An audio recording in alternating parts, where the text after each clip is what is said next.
Tommy Best, and you're listening to today's Boondoggle. This is Mark Metcalf, and you are listening to today's Boondoggle with Bailey on Domain Cleveland Radio. You are listening to today's Boondoggle with Bailey on Domain Cleveland Radio. Yes, Kato Kalin listens to this all the time. Welcome to today's Boondoggle. Now here's your host.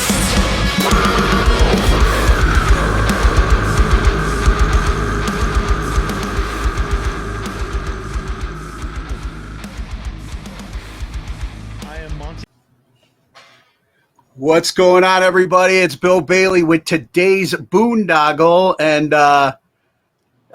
looking forward to this conversation. Going to be dipping my toes in the proverbial hot waters, I guess, with my friend Mike, aka Freto Feet, formerly of Green Jello. But we'll get into all that. But hey, Mike, how you doing, man? I'm okay. Thanks for having me on. I appreciate it. Yeah, man. Yeah, I've been, like I said, been wanting to get members of the band on, and you responded, and just so happens that we have a lot of interesting things to talk about. But usually when I have people on for the first time, I want to get a quick background. So do you remember as a little kid what you originally wanted to be when you grew up? Oh, boy, a politician? No, I'm not kidding. I was a big I was big into Jimmy Carter and Richard Nixon and Ronald Reagan, and I don't know, I was a big history buff when I was a kid. So crazy pick for a career, right? Yeah. Then I woke up and I realized, no, I wouldn't want to be a politician. That's terrible. Yeah.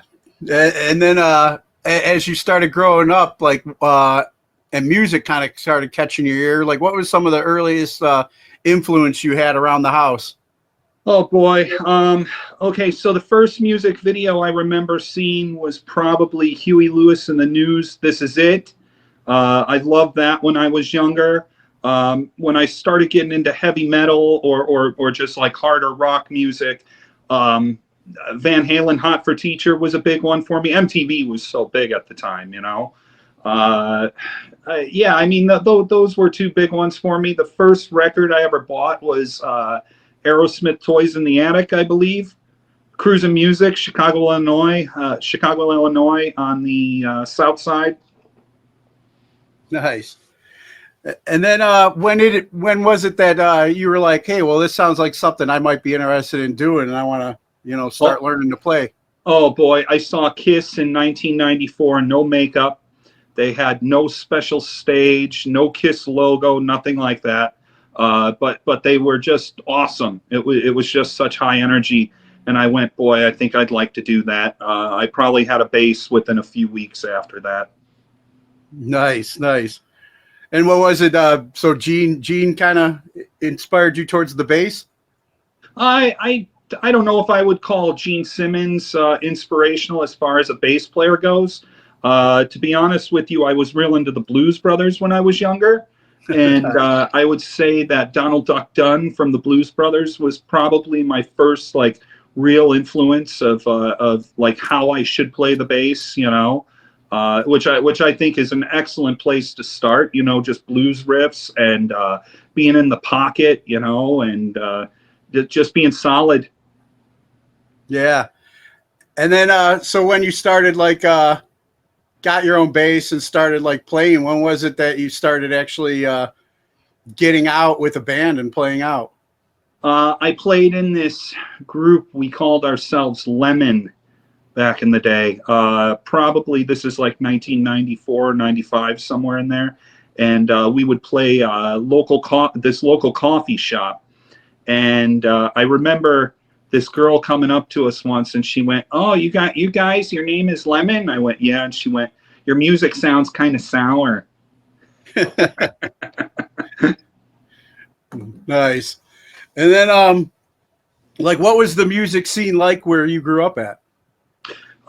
Well, I mean, as far as here in Northwest Indiana, I wouldn't say there's like a great music scene. There's definitely plenty of cover bands and plenty of jam bands and things like that. But It wasn't until around 2000 I got together with this group called Turner Joy, and we had a great run. We played all the Chicago clubs. Actually, we played all around the Midwest.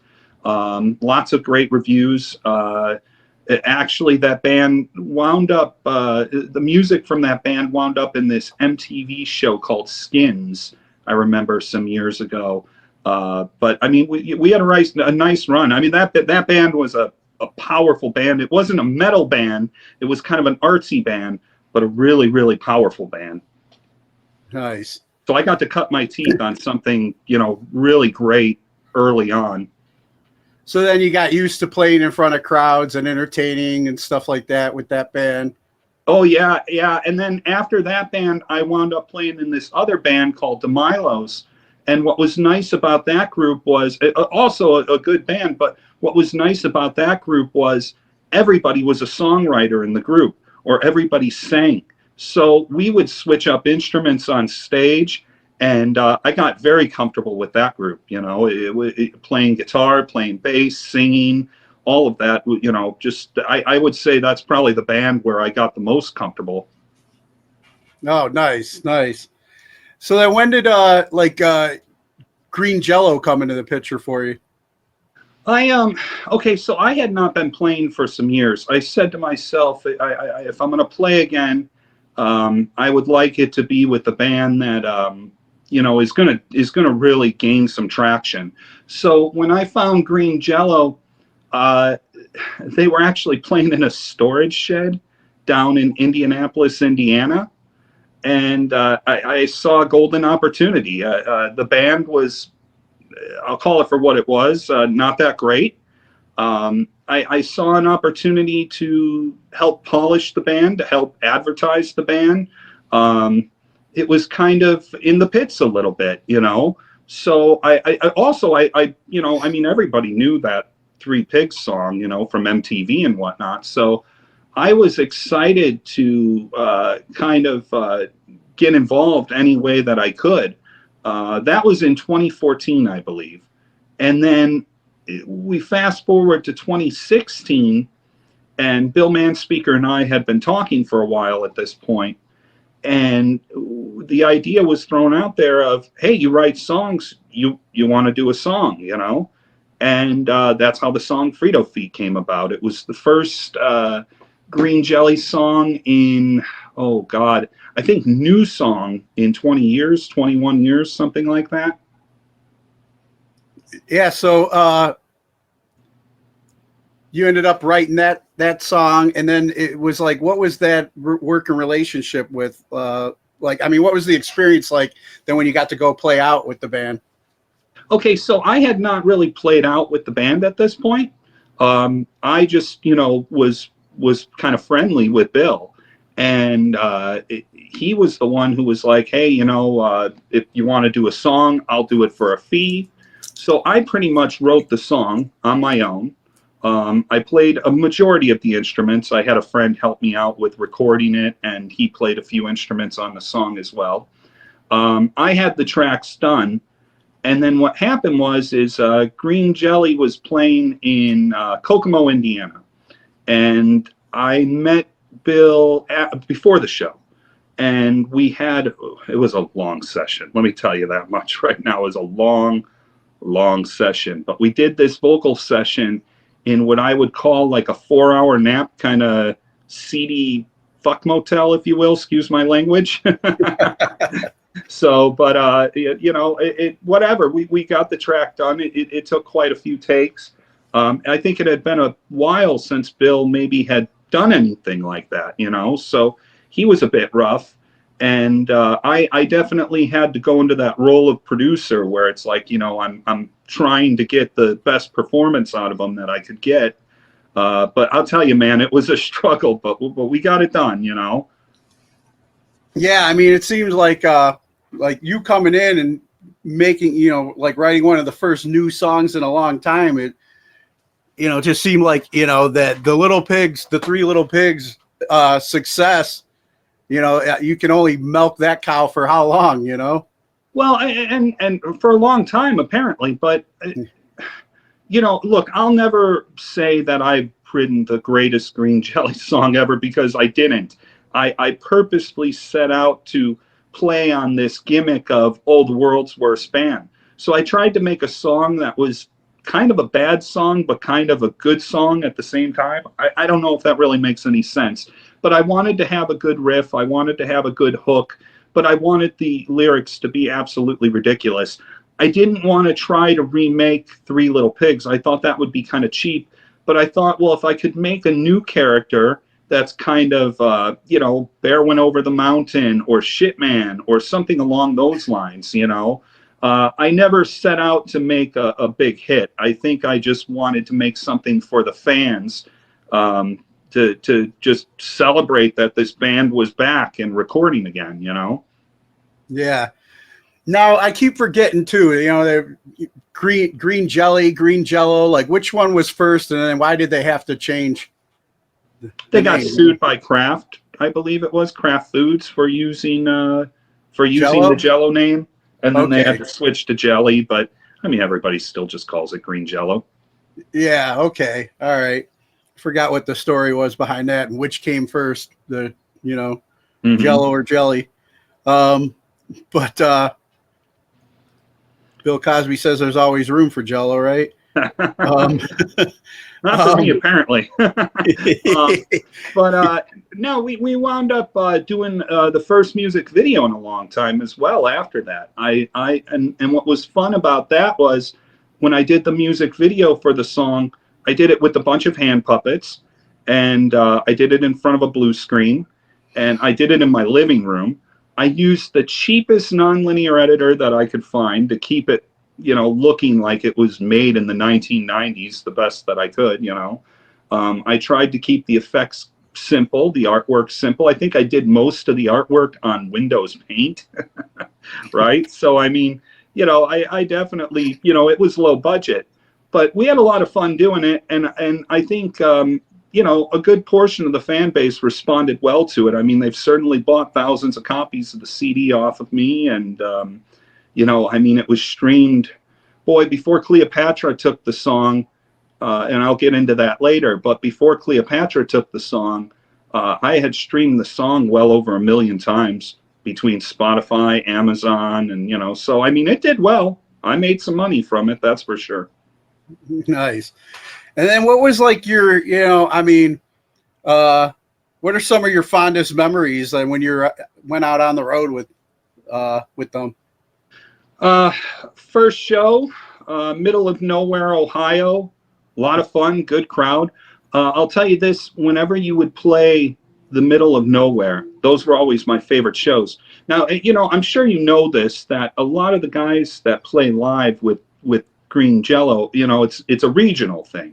Bill flies in and the regional band members show up for the show in their, section of the United States. And then they would do 3 or 4 or 5 dates, and then Bill would go home, and maybe he's, in Washington, or maybe he's down in the South in Florida or something the next week. So when we would play those shows in the middle of nowhere, they were the best. And I didn't really pride myself in trying to play, bigger cities all that much. I mean, it was great to play the bigger shows. Those were nice. But playing those little shows were special, and that first one was extremely special.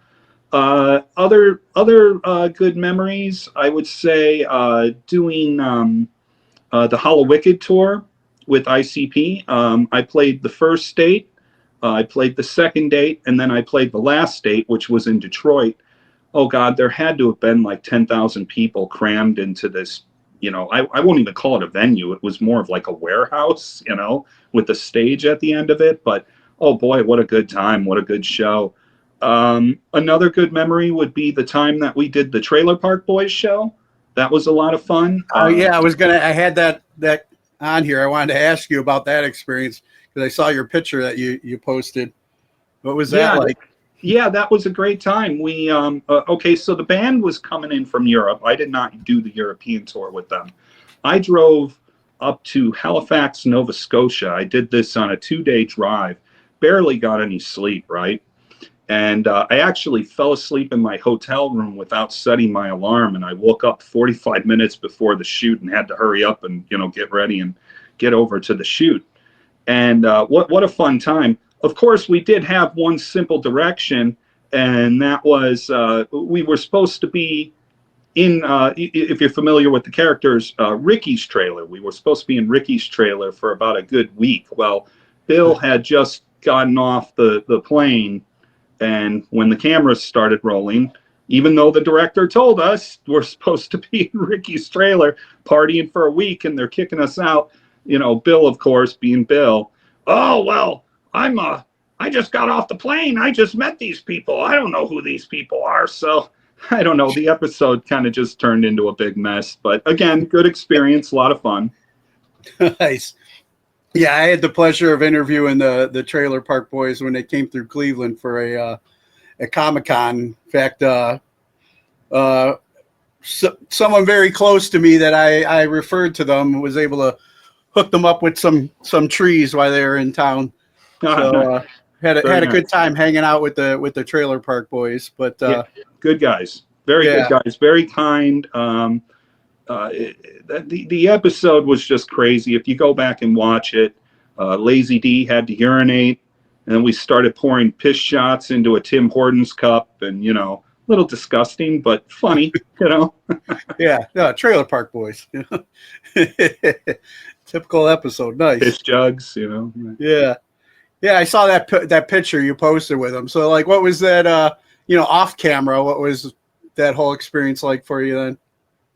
Nice guys. Just, a real professional setup. Their SwearNet studio, really cool. Big, a few trailers, bubble shed, some recording studios. They were doing their jail show at the time. So they had a mini prison set up inside of this place. Just cool. Just right outside of Halifax. I can't remember the town, but you drove across this big bridge and across a river, I guess it was. I'm not sure, a creek or something, but good. Those guys were cool. Just that's all I can say about them. They're very, very, very nice guys. Very professional. Yeah, it was definitely worth making that drive. Oh yeah, absolutely, a lot of fun. And then the tour that happened afterwards, we did a bunch of dates throughout New Brunswick and Nova Scotia. I got to visit Quebec City. I'd never been to Quebec City before. Just beautiful place. So, what a great trip. I will tell you a funny story about the way back real quick. So Bill, he asked me on the way back, he says, can you drop me off in Providence, Rhode Island? I live in Indiana, right? Providence is way the hell out of my way, but all right, bud, I'm going to do it for you, right? So we stopped in Salem before his flight, Salem, Massachusetts. And Bill and I were goofing off in the cemetery that's there, the Witch Cemetery. And we dropped Bill off. I was with this guy, Krusty, at the time. We dropped Bill off at the Providence, Rhode Island airport. And we're coming back through New York State, right? And all of a sudden, my stomach starts bugging me. All holy hell. And, man, I'll be damned if I didn't throw up blood. No shit. Yeah, like bright red blood. I never had that happen before. Never had it happen since. But I'll say this much, I'm not going back to Salem Cemetery ever again. Yeah, I was going to say, messing around there. Did anybody else experience anything odd after that? I don't think so. Not that I'm aware of. Yeah, that's kind of a crazy man. Story, right? It was a hell of a tour. It was a rough tour. Not rough in the sense of the gigs or anything like that. Just in the sense of it's tough on your body to go out on the road like that, right? Yeah. So anything could have attributed to it, but there's a story for you. Gas station sushi or something. Yeah, I don't know about that. Maybe a donair, but yeah, pretty messed up though. But I'm not going back. Yeah, the timing. I'm not pushing my luck. Yeah, exactly. And then we talked about Bill, but him bringing you in to write, and then you ended up joining the band, like you said, regionally. But what was your relationship like back then, or what has it been like over the years? a business relationship. You know, Bill asked me to. Well, first off, I did some more songs with the band. I wound up doing a Christmas song. Again, we went into a better studio for the Christmas song, but after the Christmas song, I wound up doing another Christmas song. I wound up doing what was it? It was I'm sorry. It was give me 1 second, okay? Sorry. All right. I know you're recording, but give me 1 second. I'm sorry. What was your question? It was you were asking Your relationship like with Bill over the years. Okay, let's go ahead if you want to. You're recording? All right. Yeah. Okay. So my relationship with Bill has always been more of a working relationship than like a close friendship. We wound up doing another song after we did Freto Feet. It was called Green Jelly Christmas.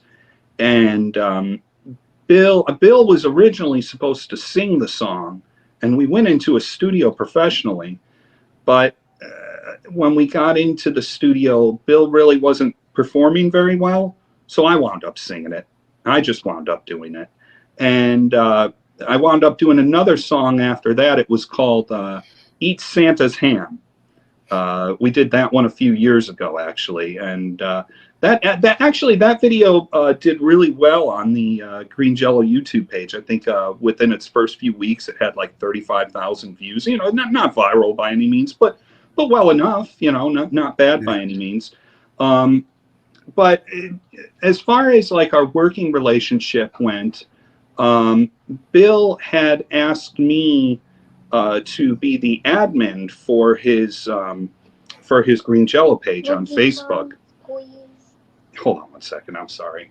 Can you give me 1 second? I don't mean it. You're saying you guys did the Christmas songs and you had to sing, and so I wound up singing the Christmas song. and then you became like the admin or whatever. For right. So Bill Facebook. Manspeaker asked me to be the administrator for the Facebook page. Nobody was really doing it. I was really good with advertising. I've always been really good with advertising. Even when I released Freto Feet, I advertised the hell out of that song. So maybe he saw that and he saw like, hey, can you bring a little bit of what you're doing on your page to my page? And there were no guidelines. The only thing I was told was no politics.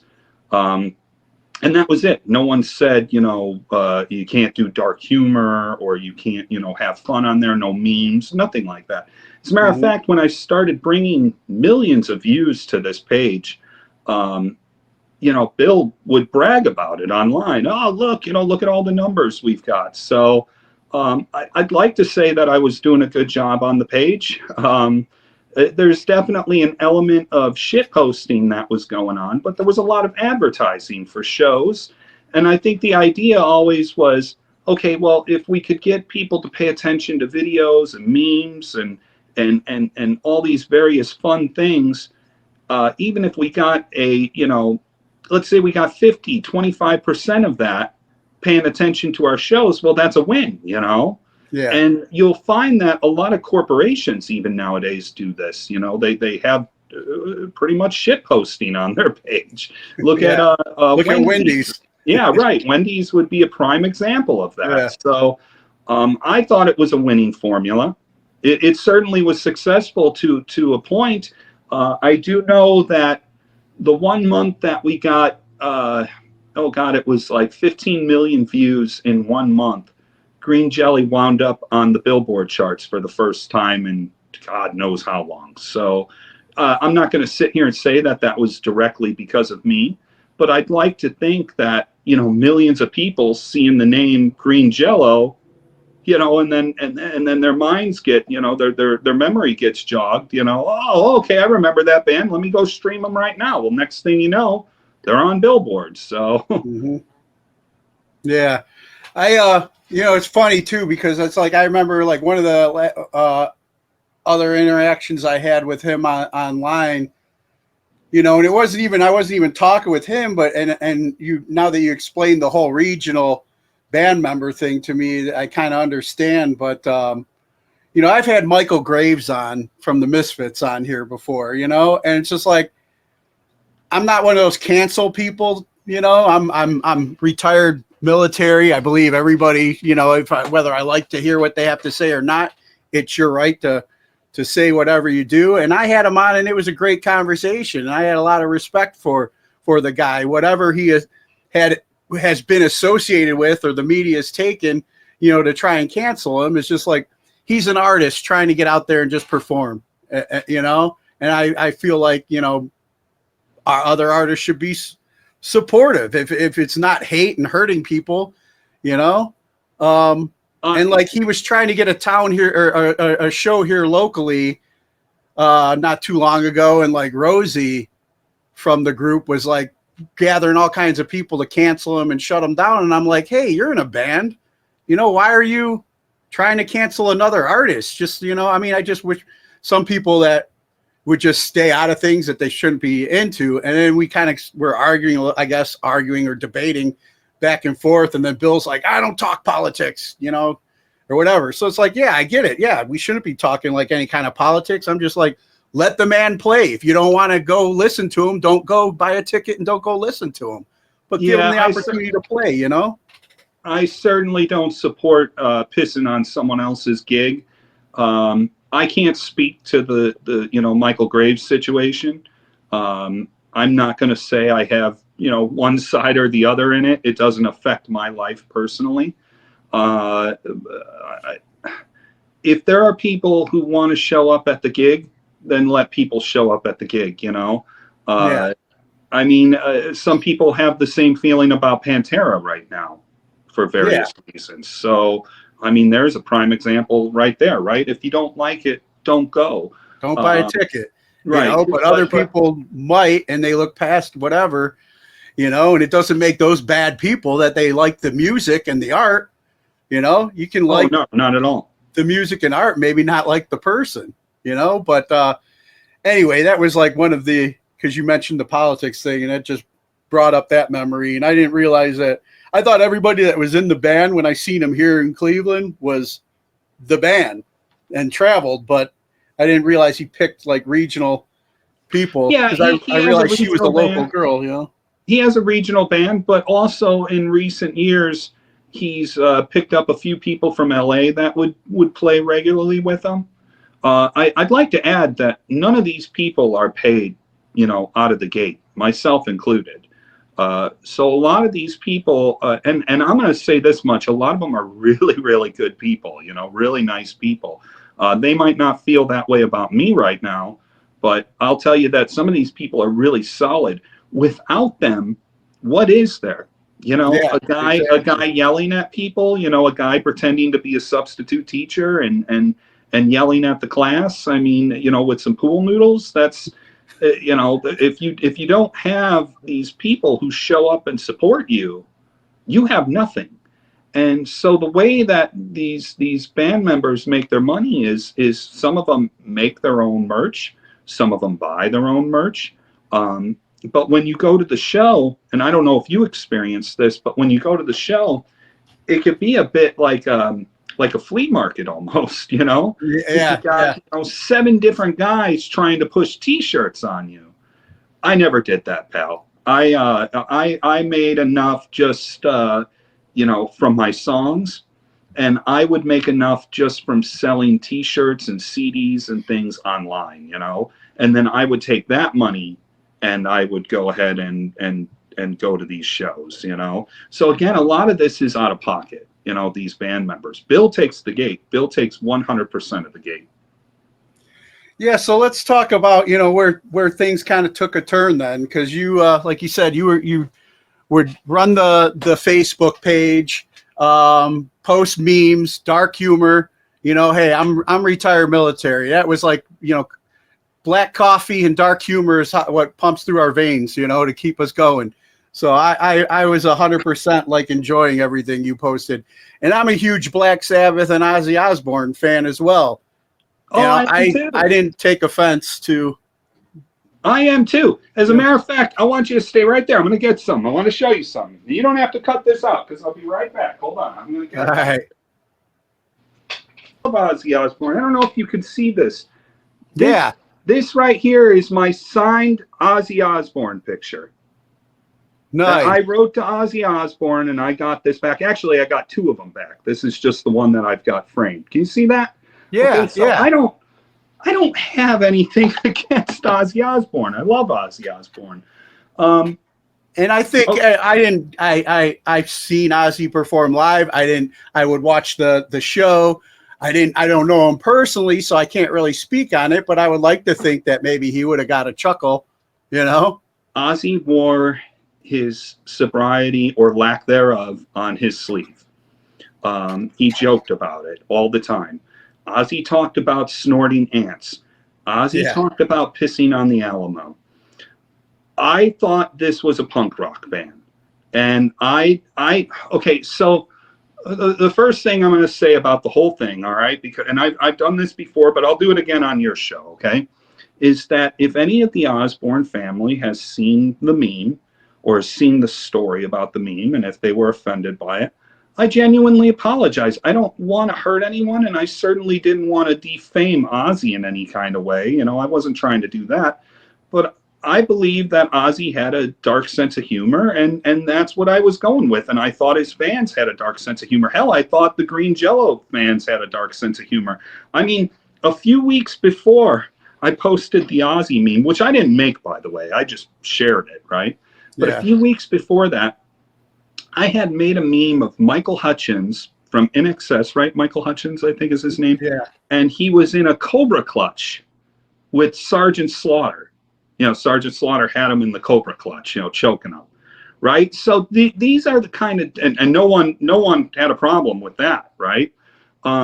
These are the kind of jokes that I would tell on that Facebook page for years, to the point that I took the page from a few thousand followers. Dude, now I had posted a meme a few weeks before the Ozzy meme of Michael Hutchins, and Michael Hutchins was in a Cobra clutch. Sergeant Slaughter was holding him in this wrestling hold. And you know, Michael Hutchins, well, we know how he died, you know. Yeah, so that's definitely some dark humor there. I don't have a problem with INXS, you know. I don't have a problem with Michael Hutchins. It's a joke. It's a dark joke. This guy, Dan Hammer, who was a TikToker, he took, I guess, great offense to this Ozzy joke. Thought that I was attacking Ozzy's sobriety. Actually blamed Bill for the joke, right? He wound up burning a couple posters on his YouTube page, and he has millions of followers. So some of those people started criticizing Green Jello in the comments. And I had woken up the next day to, in the band feed for Green Jello, private band feed, people talking about how I need to be fired from doing the Facebook thing. And mind you, some of these are regional members that came along way after I had anything to do with the group, right? So, you know, people who, you know, are looking for their 15 minutes of fame, I guess, you know, 15 minutes of fame with Green Jello, whatever, and they're calling for my firing. So I went ahead and I apologized to Bill right away. I sent him a message and I said, Bill, I'm really sorry if I caused you any trouble. I'm going to take a break from the Green Jello page. Maybe that's a good idea that I take a break from it. He says to me, no, don't quit. I don't care. It's no big deal. All right. So the very next day, I guess Bill was in some kind of like maybe control mode, you know, or trying to fix the problem. And so what he did was he took an AI picture of himself with Ozzy and Hulk Hogan, who had just recently died as well. And he says in the picture, it says, Green Jello misses you, something along those lines, right? Oh boy, the fans started going crazy in the comments. And when that happened, he sent me a message after they had been doing this for a few hours, attacking him in the comments.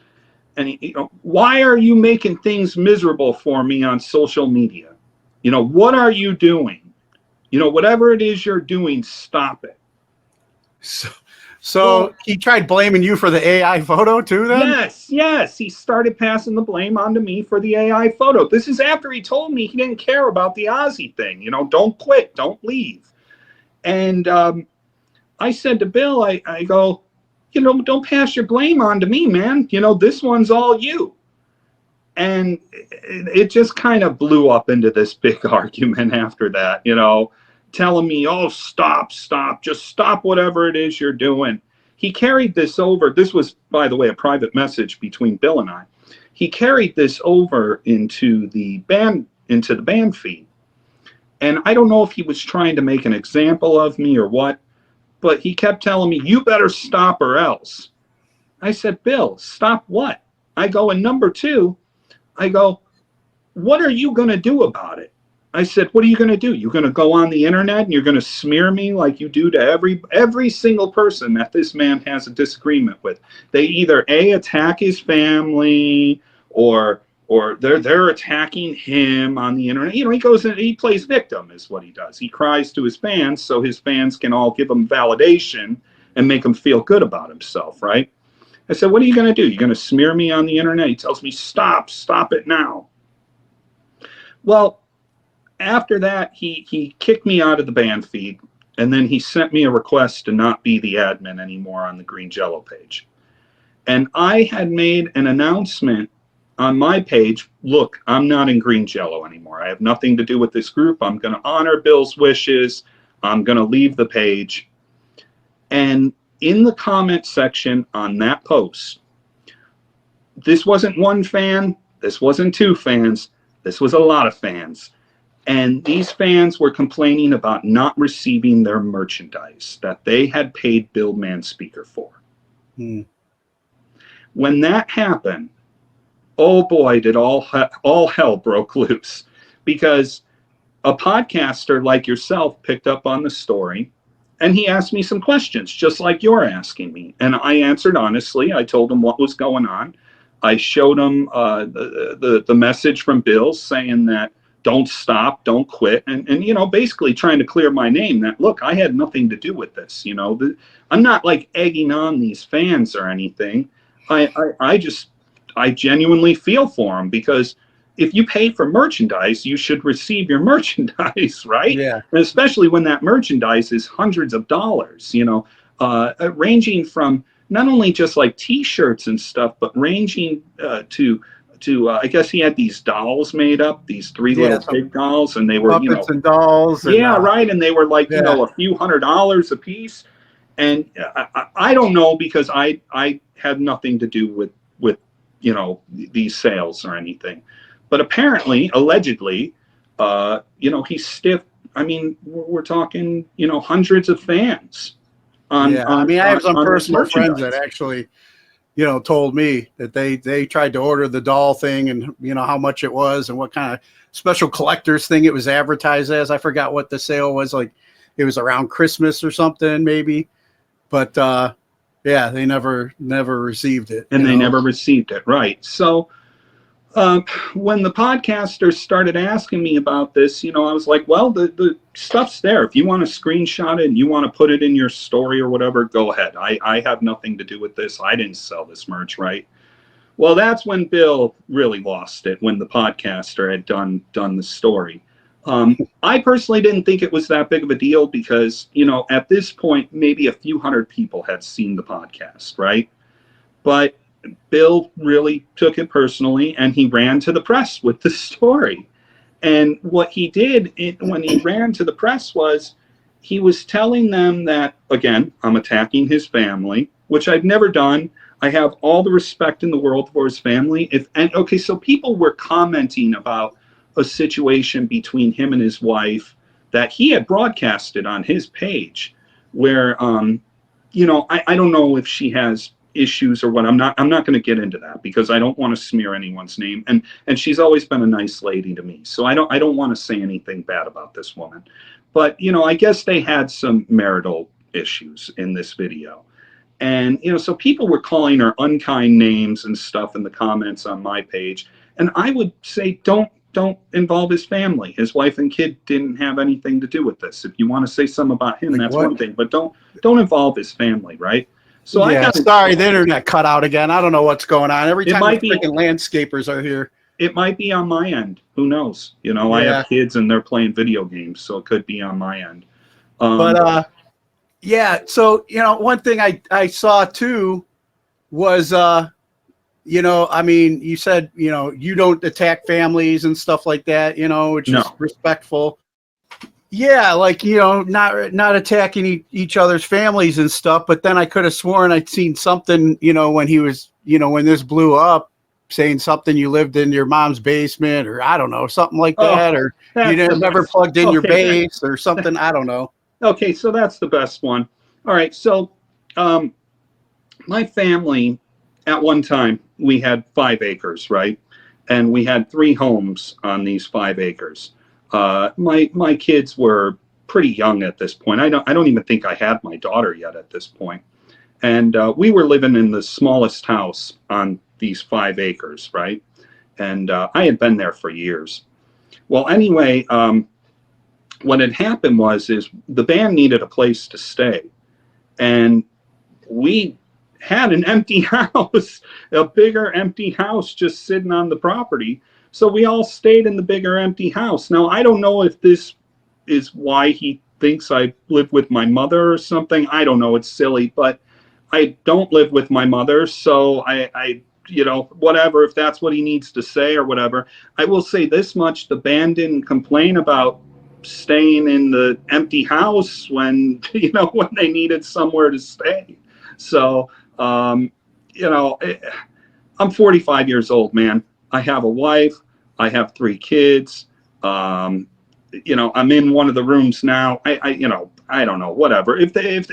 If that's how low he has to go to say that someone lives with their mother, so be it. You know what I mean? Let him throw that out there. Ha ha ha! Funny. Yeah, and then like the not plugging in your bass thing. You don't ever that one is play. absolutely so that one actually hurts a little bit, and I'll tell you why it hurts. Because I can't tell you how many times I would show up to a show that I would drive maybe 4 or 5 hours to, right, out of the way. And I'd show up and here's 10 other bass players, right?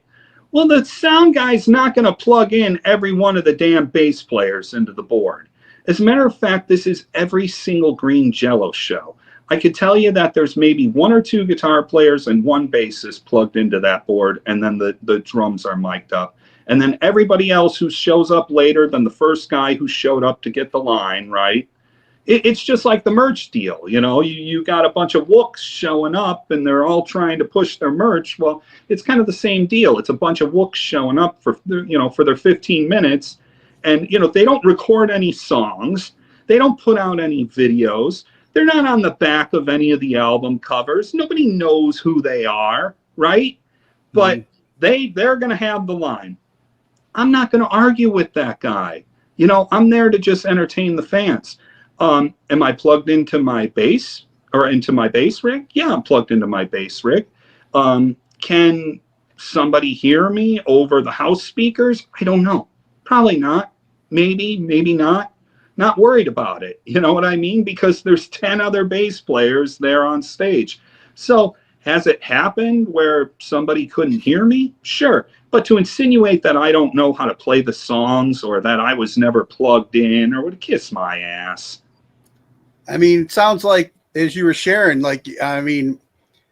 nothing new was like written until you came along, for the longest time. So if you're like able to come in, write the songs, play in the studio, help sing, I mean, I think, you've kind of proven yourself. I'm pretty sure I know how to play the bass. I'm pretty sure I don't need to pose with the bass on stage. I don't, and as a matter of fact, there have been shows where I've gone, this is pointless. So I put the damn bass down and then I go out in the crowd and I go moshing with the crowd, right? It's because what's the point? I didn't get a line. Nobody can really hear me. I'm behind everybody, right? So, but I'll tell you this, if you go back and watch the videos, there's plenty of times where he's doing a sound check with everybody on stage. And boy, he sure had no problem skipping me. Or there were plenty of times that he would be introducing everybody on stage.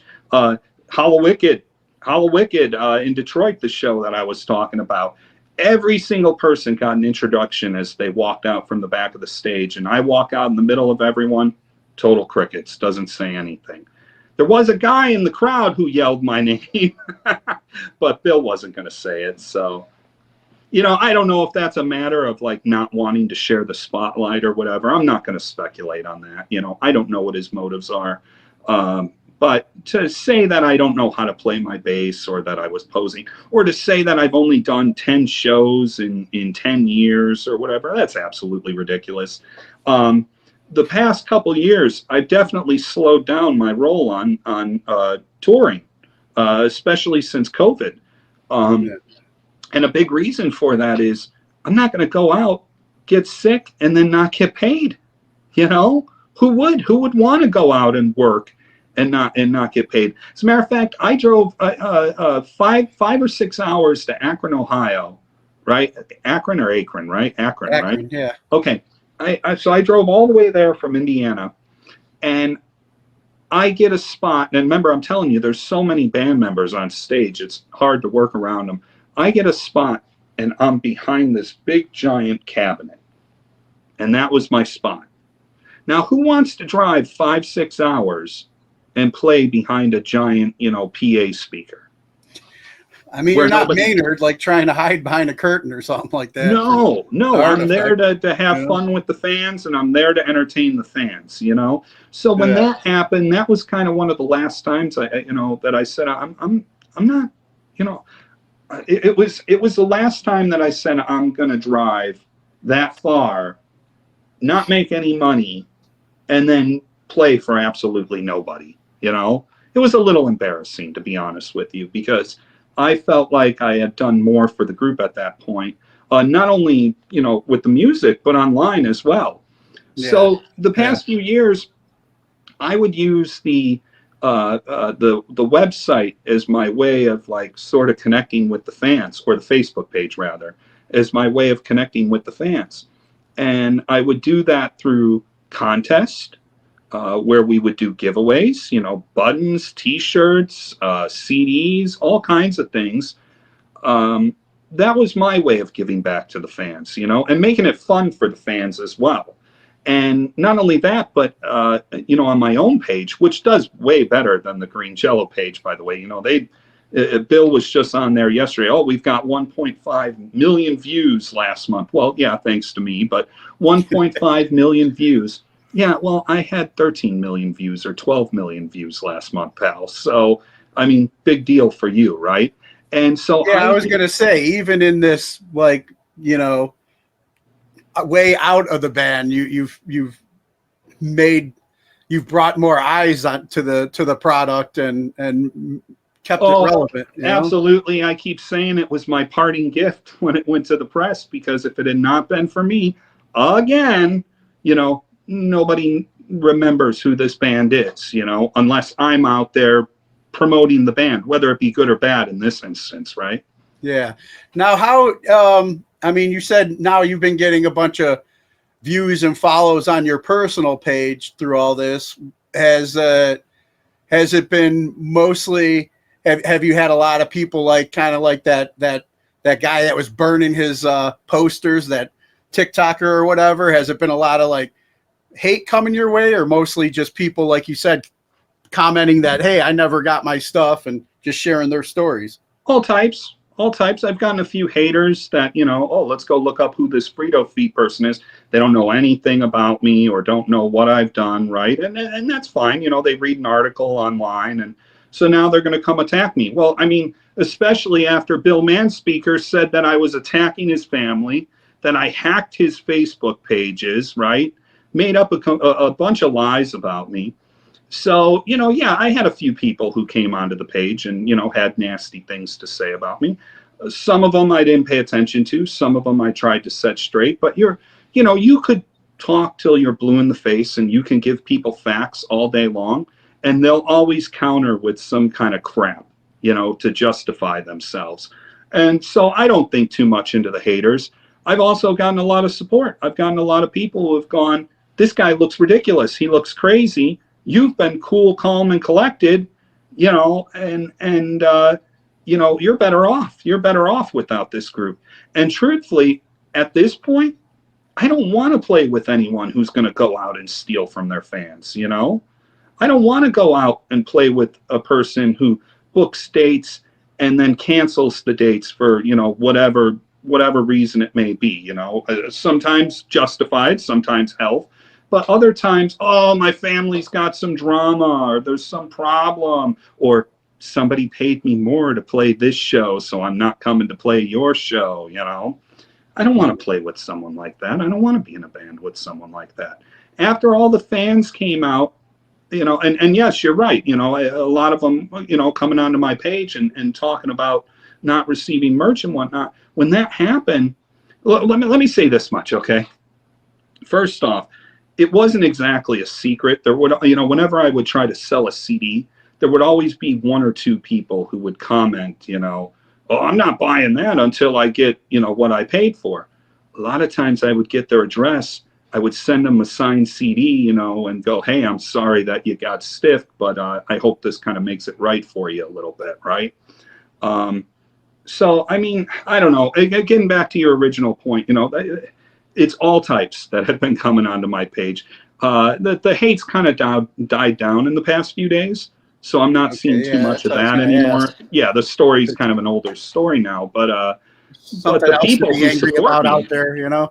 Yeah, but the people who support me, they're still with me. You know, they're still laughing at all the jokes, and you know, I get private. You probably gained some new actually fans now of your own through this experience, you know. Yeah, I mean, you know, I think it would help if I had a hit song. Yeah. Right. You know, but I mean, yeah, there's a few people who looked me up, found out who I am, and oftentimes they're people who are stiffed, right? They're bitter. So, you know, I'm the first person who's kind of stood up and gone, no, man, this is wrong. You shouldn't do this to these people. You know, they're fans. They're fans. Why would you not cherish them? Why would you not want to give them the best product possible? Why would you not want to deliver their merch? And why would you want to make excuses? That's ridiculous to me. And if it was just one or two people, hey, whatever, something slipped through the cracks. But this isn't one or two people. It's hundreds of people. I mean, you even said that you know someone who got stiffed, right? Well, that's not right, man. You know, that's not good business. So again, you know, I don't want to be part of it anymore. I am better off. Now, with that said, like, what do you have any plans of, you know, doing anything else or getting involved with any other musical projects, or you think it's just time to, you know, just focus on the family and family first, always, right? Family first, always. But no, I mean, I definitely. Well, first off, I've had fans who are asking me to be on their material, which I think is pretty cool. And I'm, as long as they pay for the studio time, I'll go in and do whatever they want me to. If they want me to play bass, they want me to sing, whatever it may be, I'll do it. You know, you want me to be a character and do some funny voice or whatever, I'll do it. But as far as my own material goes, yeah, man, it's time to get to work. You know, I don't want to not. Well, let me say this much: I love being in the studio. I absolutely love being in the studio. So that's, you know, playing live is nice, but I really like recording. I really like developing songs. So I plan to do some more funny stuff in the future. You know, it's not going to happen overnight. I think if you rush anything, you're just going to put out some crud. So it has to be natural. It has to come to you natural. So, you know, I pick up the guitar here and there. I pick up the bass here and there, or get on the keyboard here and there. And I try to, you know, come up with some riffs, and hopefully one of these days soon something good will hit me, you know. But the whole story is also new. And I've kind of had ups and downs a little bit. You know, I have days where I'm kind of like, oh, good, you know what, I'm not dealing with this shit anymore. But then I have days where it's kind of a bummer, you know, because it's like, well, you thought some of these people were your friends, and, you know, you didn't really think that someone would turn on you for a TikTok douche, you know? Yeah, So, yeah, exactly. yeah, it's all new, man. It's all new. So, you know, like I said, it's been ups and downs the past few days, but I'm trying to have as much fun with it as I can. I don't know if you saw the parody video I did when Bill Manspeaker said he was going to show up at my house, right? No, And I haven't seen that yet. I'll have to go look. oh that yeah, up. yeah. I put on a bald wig and some fake eyebrows, and I kind of parodied Bill a bit, and talked about buying an ad on the side of his pool noodle house and all this stuff, right? So I mean, I tried to make fun out of it. Yeah. I feel bad for some of the fans because, from their perspective, I'm sure they're sick of hearing about it, right? So I try not to talk about it too much these days. I'll throw a little jab out, here and there, or I'll make fun of the group here and there, as long as it's funny, Yeah. But yeah. I'm not just Keep it kind of in the still the green Jello like realm of humor a little bit, right? Yeah, absolutely. Or my own dark humor at that, right? I poke fun at myself for the meme, I mean, was it the best decision on my part? I don't know, man. Some people have backed me and went, dude, that was funny. One guy said, and this was a good point, because somebody said, oh, it's too soon. What were you thinking? Another guy said, well, if he had waited 2 or 3, 4, 5 days, then the joke wouldn't have been funny anymore, Yeah. So, yeah. I mean, I've been in recovery for a while. Like I said, I've got 16 years sober myself. And congratulations. One thing that we try and I need to be reminded of daily, there's this certain rule in my program, Rule 62, and it's don't take yourself too seriously. You got to be able to laugh at yourself. And I'm sure, like I said, a lot of the people that are taking it more serious than the person that I'm sure it was directed towards would have took it, I think what's even more concerning really is like, some of these people act like they knew Ozzy Osbourne personally. Yeah. And it's nice to enjoy a celebrity. So like, I'm a big Beach Boys fan, right? Huge Beach Boys fan. And Brian Wilson had just died recently. The first thing I did was meme Brian Wilson. It was the first thing I did, I made fun of him as hard as I could that first day that he died. I respect the guy. I respect the music he did, just like Ozzy, right? I mean, it even hurt a little bit, like, oh man, there goes my musical hero. Oh, that's a little sad, right? But I didn't know the guy personally. I didn't hang out with him. I didn't eat dinner with him. I didn't call him up on the phone. I met him once. That was nice. But, I mean, it doesn't affect my life personally to see a joke about a celebrity. Social right? media is kind of like, I don't know, man. It's like blurred reality and made a lot of people delusional, I think, and it's yeah, well, let me say this. Let me say this. Get over yourselves. Every single one of you, get over yourselves.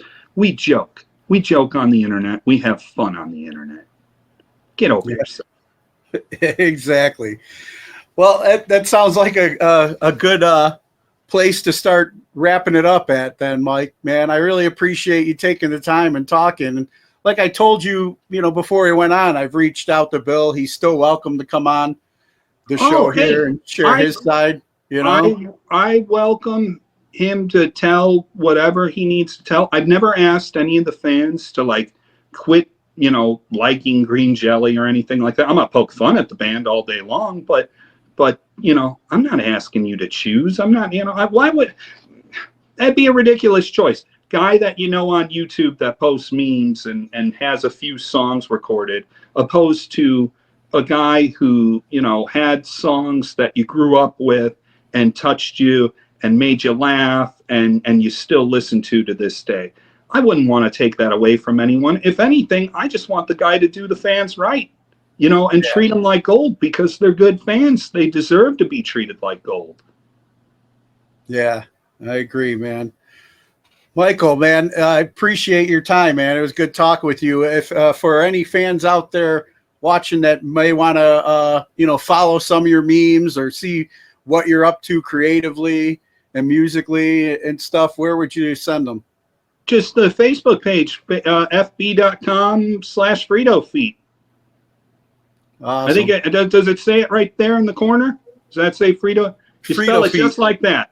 Yeah, Frito feet. Awesome. And I got to ask you real quick too before you wrap up. Like, Sure. so tell me the meaning behind Frito feet. Oh, okay. So that song. All right. So the song was developed. Bill was posting a lot of crazy stuff on the page at the time, and on his page. And so I took a lot of those themes. One of them was he was in an airport, I believe, traveling to one of the Green Jello shows, and he was in a stall, and he took a picture of a person next to him with flip-flops on, and their toenails look like, well, Frito chips, you know? Yeah, the nail fungus, huh? Right. So I thought it was a funny theme, you know. Oh, there's a character I can build on, you know. And what happened is the song did okay, but the fans were the ones who started calling me Frito feet. I would show up to the shows and, oh, Frito feet, you know. And do you really think I wanted to walk around being called Frito feet? You know, but hey, man, whatever. If again, they're great fans, so like, if that entertains them and that makes them happy, call me Frito feet, man. You know. So, but that's where the theme.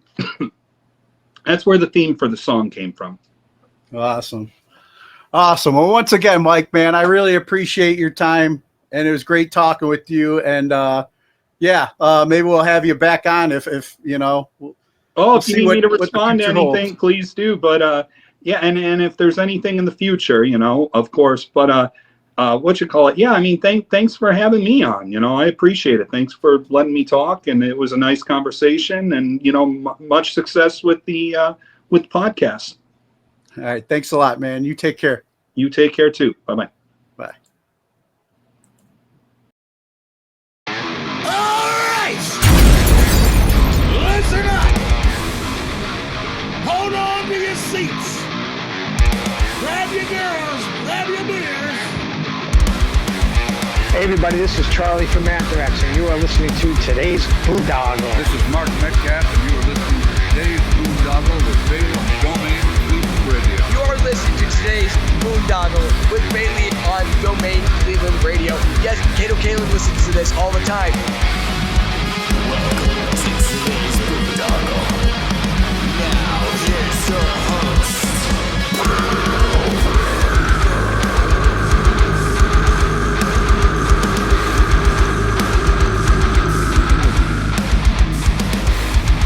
I am Monty Heath, so one Heath, and you are listening to today's Boondoggle. Hey, what's up? It's John from Skillet, and you are listening to today's Boondoggle on